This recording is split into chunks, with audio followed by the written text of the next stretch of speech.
Crowhill here. Today we review a red ale and ask, does liberalism make women happy?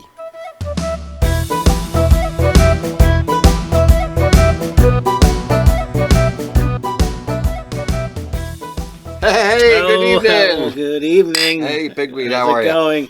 How about some beer and conversation? Oh, I think that's a great idea. What are we drinking? This is a red ale. A red ale, okay. This is, St. Patrick's Day is not far away. Not far, yeah. So, there we go. Yeah, Irish red ale is a classic thing. I like that. Okay. What's on your mind? Well, I've been wondering, women's rights have been on the increase from a feminist point of view, from about the 70s till now.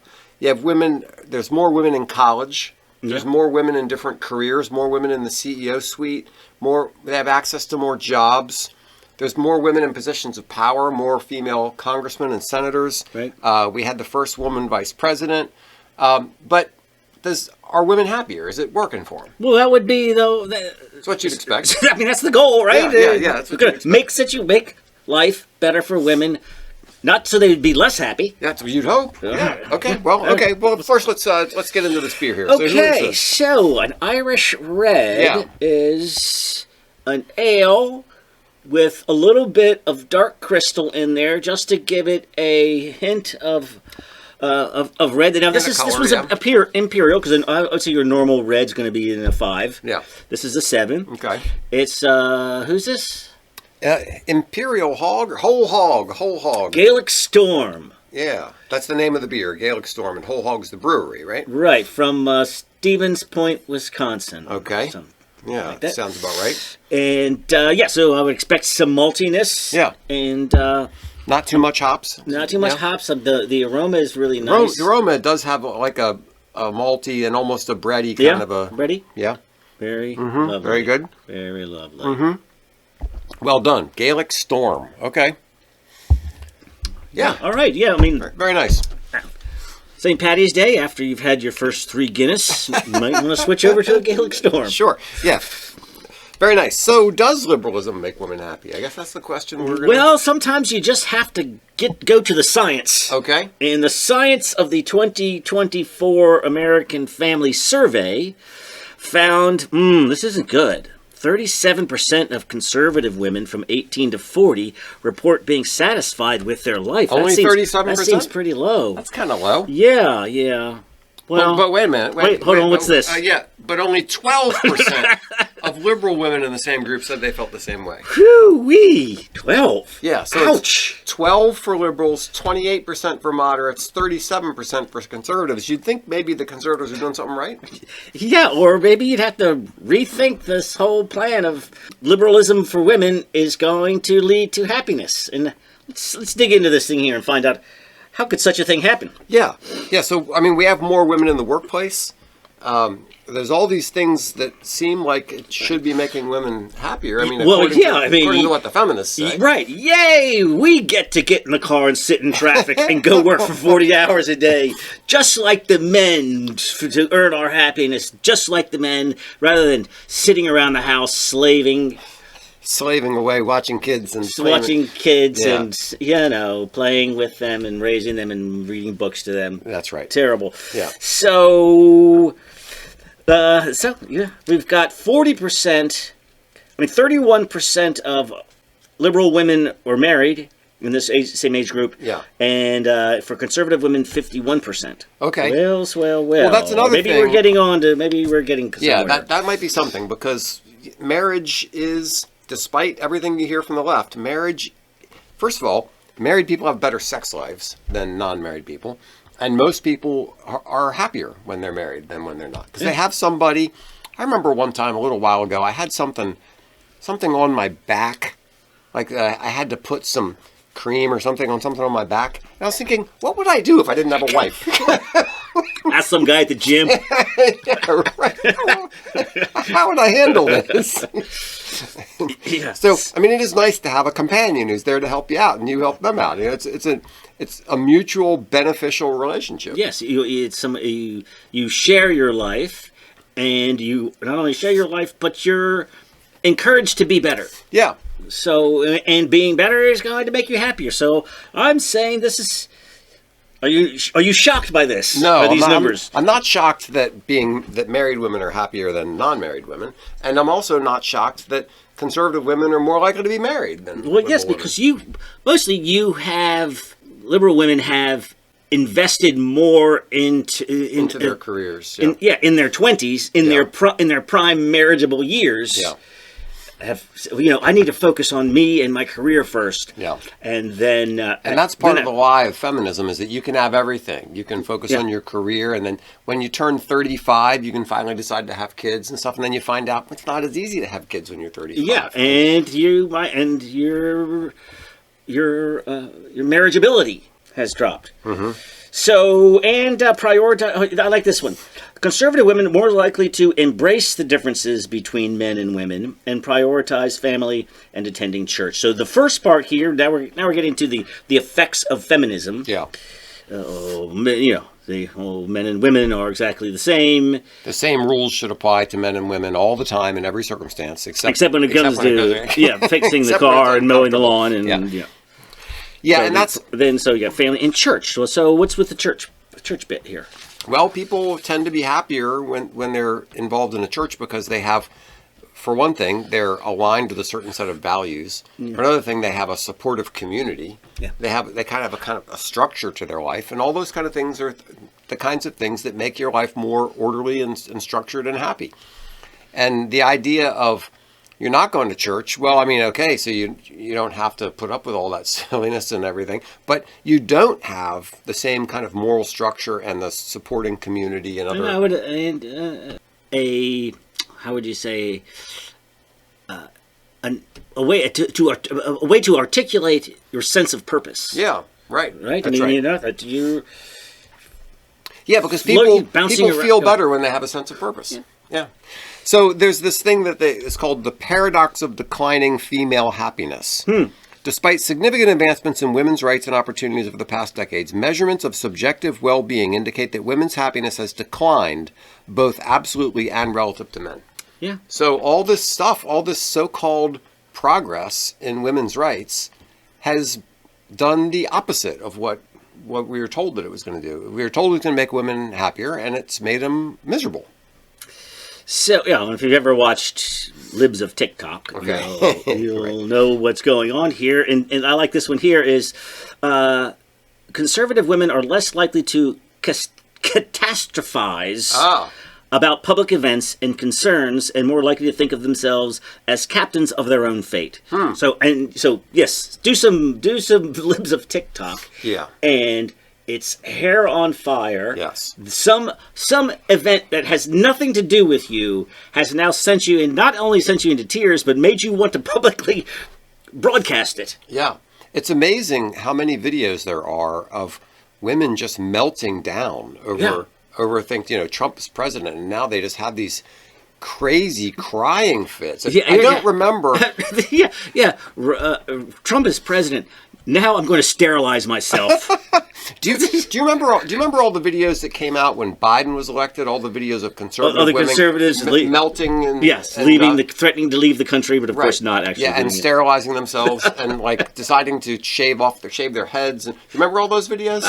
Not really. No, I don't remember a single video like that when Biden was elected. Women apparently experience higher levels of stress and emotional distress from political and social content. Like men don't react the same way as women do to those kinds of stories. Right. And women, especially liberal women, have basically been told the world sucks and you live in the worst country on the planet and everything is designed to oppress you. And beta liberal men do. Yeah, right. They catastrophize. They do. I see it on Facebook every day. I actually am back on Facebook, by the way, after a long hiatus. And similar to that is in the research, conservative women tend to be more likely to embrace a sense of agency. Mm-hmm. And so here we go, because there is no greater currency in liberalism than victimhood. Yes. So you are encouraged to be a victim, and that's how, then you get all the intersectionality, which means you're stacking levels of victimhood on top of each other. Yes. How could that possibly lead to happiness? Right. Yeah, exactly. Because the way you score points on in the liberal worldview is by having more things to complain about, more things to say that, oh, That you're I'm a oppressed victim this of. way. You're only oppressed 2 different ways. I'm oppressed 7 different ways because Yes. that's your identity. Exactly, that's what I was searching for. If this becomes part of your identity, Yeah. is how much I'm put upon Yeah. by the outside world, and there's nothing I can do about it, then your identity is misery. Yes. While as they said, the conservative women feel a sense of agency. No, I'm actually in control of my life, and I will make the decision. And the on the opposite end, liberal is there's nothing you can do about it. The whole world is against you. Yeah. And I need special compensation and Right. consideration. Yeah. Because of how mean the world is to people like me. Yeah. It's interesting that supposedly between men and women are higher in neuroticism and negative emotion, basically. Women Yeah. are higher in negative emotion than men are. But between liberal women and conservative women, there's a distinction. Yeah, I can imagine. Yeah, it's interesting that liberal women tend to have even more negative emotion than conservative women do, which is kind of interesting. So conservative women are more like men than liberal women are. Yeah. So there are a lot of things that why are liberal women so ugly? And even the attractive ones have crazy eyes. So, right. It seems, do you tend towards liberalism? Because Well, you're ugly. let me just back up. Because Okay. liberal women used to be like the fresh-faced, free-spirited hippie types. While they're you know in what I college mean? anyway, yeah. And, in flowing skirts or Yeah. tight jeans and lip gloss. And and conservative women were like, the stiff Yeah. wallflowers. They might have been and, pretty, but they kind of hid it. Yeah. Yeah. Yeah. And now the liberals are angry Yes. Yes. and this is the thing. Now, either you've got unattractive women, becoming liberal or tending towards liberalism, or you have the intentional Yeah. unattractiveness. Yeah. So I remember this. We had this little book. It was a little book of wisdom that we would read to the kids when they were young. And there was one little poem in there. Patience is a virtue. Virtue is a grace. Both put together make a very pretty face. Okay?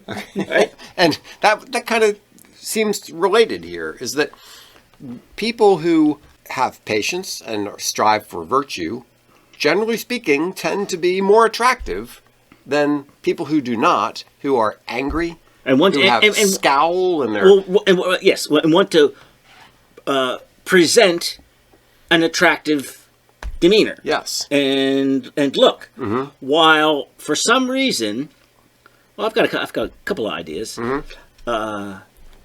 Presenting an unattractive look is intentional. I don't mean you're disfigured ugly. I mean you're piercing your face, Right. and you're dyeing your hair green and pink. Yes. You're cutting your hair short. With a terrible haircut. Yeah. And part of it, I think it's like, I'm not conforming to societal norms, and look at me fighting against the patriarchy because, look how not superficial I am. And these are liberal values that you're trying to broadcast to, to the world. For some reason, you feel the need to let everybody know, and you're doing it through your unattractiveness. All right, so we just got delivered some nice hot food here in the middle of the show, which is absolutely wonderful. Right. Thanks to Mrs. Pigweed. Mm-hmm. So what is it we're eating here?